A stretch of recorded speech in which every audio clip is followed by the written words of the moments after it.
So all three of these questions are loaded, but let me just start off with question number one.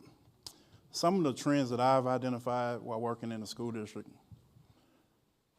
it basically stems from juvenile delinquency, improper or invasive visual recording. That's one thing. Vaping, assaults. Why? We're all asking ourselves why. A lot of it has to do with what that child is being exposed to, social media, the cool thing to do, what the norm is, what have you. So that's my first point on the first question. The most prevalent causes, idleness. Children are idle. If you don't give a child something to do, they're going to find something to do. A lot of it is lack of parenting. That's a whole different conversation for a whole different time. But those are the things that are the most important. You have to make children go outside. Social media, in my opinion, to a certain degree, has ruined this generation. When I grew up, I was made to go outside. Right. Hey, go climb a tree, drink from the water hose, get a basketball, anything, go to the park. It was neighborhoods were safe havens. They're not like that anymore.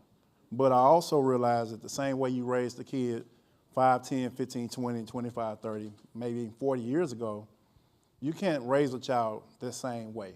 And we kind of get caught up in the middle of that. Well, I was raised this way, so I'm going to raise my child the same way. Well, that's not going to work. Times are just totally different. And so as far as the church is concerned, I can't really say that the church is not doing their part.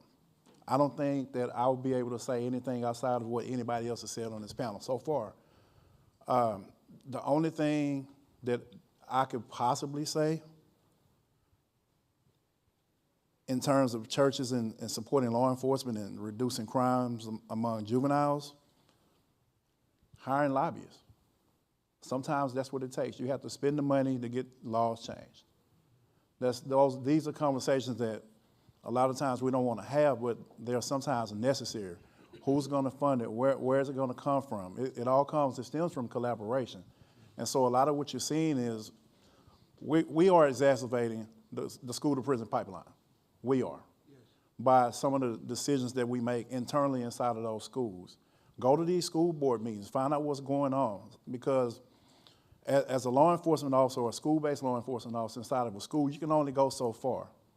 But then there's the dynamic of, yes, I'm a school-based law enforcement officer, but I'm also a law enforcement officer. And I kind of need to stay on the right side of right as opposed to you giving me an administrative duty to kind of go out and enforce.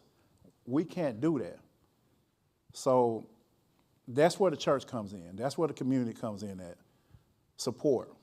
You need to find out what things are going on or those issues that are pertinent to your community in order to figure out, okay, why are these children in this particular area? Because every area of town is going to be different. But why is this trend this way here versus why is this trend this way over here?